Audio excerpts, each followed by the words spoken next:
Hi everyone, welcome to Smart Semesters Java playlist, video number 10. ఈ వీడియోలో మనం comments and keywords in Java గురించి తెలుసుకుందాం. కామెంట్స్ ఫస్ట్ డెఫినేషన్ చూద్దాం.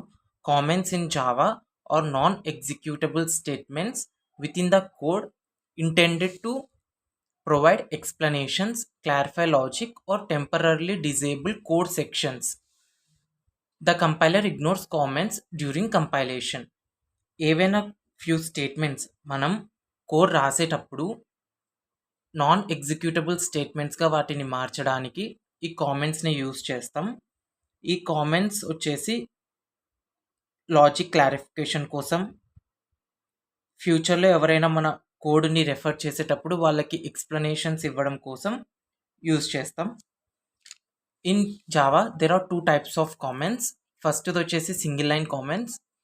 ఈ సింగిల్ లైన్ కామెంట్స్ వచ్చేసి 2 ఫార్వర్డ్ స్లాషెస్తో స్టార్ట్ అవుతాయి. సెకండ్ టైప్ వచ్చేసి మల్టీ లైన్ కామెంట్స్. ఇవి వచ్చేసి they start with forward slash and star and multiple lines will go between them and finally asterisk అంటారు ఈ సింబల్ని, ఆస్టరిక్ అండ్ 1 ఫార్వర్డ్ స్లాష్.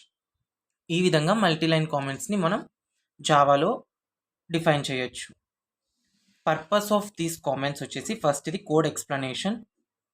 ఎవరైనా ఫ్యూచర్లో, ప్రస్తుతానికి మీరు వర్క్ చేస్తున్నారు ఆ కోడ్ పైన, ఫ్యూచర్లో ఎవరైనా మీ కోడ్ని రెఫర్ చేసేటప్పుడు ఒక పర్టికులర్ బ్లాక్ ఆఫ్ కోడ్ ఏ ఫంక్షనాలిటీని ఎగ్జిక్యూట్ చేస్తుంది అని మీరు ఈ కామెంట్స్ని యూజ్ చేసి ఆ బ్లాక్కి 2 లైన్స్కి ముందు రాస్తారనమాట. So that it will help them to understand the logic. Second వచ్చేసి documentation. Code documentation is an important part. Many software companies uses the functionality of comments to document their code and then readability. ఈ comments ఉండడం వల్ల freshers చాలా ఈజీగా కోడ్ని అర్థం చేసుకోగలుగుతారు. ఈ కామెంట్స్ మనం రాస్తున్నప్పుడు జావా కంపైలర్ వాటిని ఇగ్నోర్ చేస్తుంది. ఇప్పుడు ఈ కామెంట్స్ని ఒక ప్రోగ్రాంలో ఎలా యూజ్ చేయొచ్చో చూద్దాం ప్రాక్టికల్గా. ప్రీవియస్ వీడియోలో ఎక్లిప్స్లో ఒక ప్రాజెక్ట్ని ఎలా క్రియేట్ చేయాలి, ఆ ప్రాజెక్ట్లో ఒక జావా క్లాస్ని ఎలా క్రియేట్ చేయాలో చూసాం కదా. With that knowledge let us understand how comments are used. నార్మల్గా ఒక మెయిన్ మెథడ్లో 5 ప్రింట్ స్టేట్మెంట్స్ని రాశాను. ఫస్ట్ 4 ప్రింట్ స్టేట్మెంట్స్కి ముందు 2 ఫార్వర్డ్ స్లాషెస్ లేవు కాబట్టి these will get executed. And the 5th statement ముందు 2 ఫార్వర్డ్ స్లాషెస్ ఉన్నాయి కాబట్టి అది కామెంట్గా జావా కంపైలర్ దాన్ని ఇగ్నోర్ చేస్తుంది. మనం రాసేటప్పుడే 2 ఫార్వర్డ్ స్లాషెస్ పెట్టాం కాబట్టి అది గ్రీన్ కలర్, లైట్ గ్రీన్ కలర్లో చేంజ్ అవుతుంది. బై దట్ మనకు అర్థమవుతుంది ఆ లైన్ వచ్చేసి కామెంట్. మనం ఇప్పుడు ఎగ్జిక్యూట్ చేస్తే first 4 lines 1 2 3 4 gets printed, but 5th line Java compiler ignores the comments.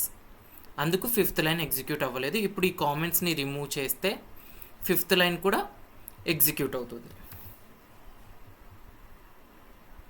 మీరు చూడొచ్చు 1 2 3 4 5. So 5th line also got executed. If you don't want any of these line to get executed, ప్రతిసారి 2 forward slashes ప్రతి line ముందు రాసేదానికంటే multi line కామెంట్స్ని use చేయొచ్చు. Multi line comments will start with slash and 1 asterisk sign and ends with 1 asterisk sign and forward slash. ఇప్పుడు ఏ line కూడా execute అవ్వదు. Before దాని తర్వాత ఒక లైన్ రాద్దాం. ఇక్కడ హాయ్ ప్రింట్ చేద్దాం. Now all these lines will get skipped because it is a multi-line comment. Java compiler ignores them and last one line gets executed so that hi is printed. ఈ విధంగా మనం single line comments and multi line కామెంట్స్ని జావాలో use చేయొచ్చు. ఇప్పుడు second part of this video keywords గురించి తెలుసుకుందాం. Keywords in Java are reserved words that hold special meaning to the Java compiler and are used to define the structure and behavior of Java programs. ఈ keywords అనేవి built in words అన్నమాట. ఈ built in words Java కంపైలర్‌కి ఒక special మీనింగ్‌ని express చేస్తాయి. So, ఆ reserved words మనం ఐడెంటిఫైయర్స్‌గా యూజ్ చేయలేము. ఐడెంటిఫైయర్స్ అంటే ఏంటి? Method name, class name and variable name.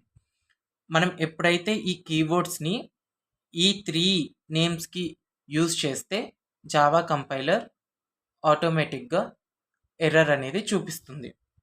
What are the examples of few keywords? Those are char, int, byte, short, long, ఇలా చాలానే కీవర్డ్స్ ఉన్నాయి. These are the few examples.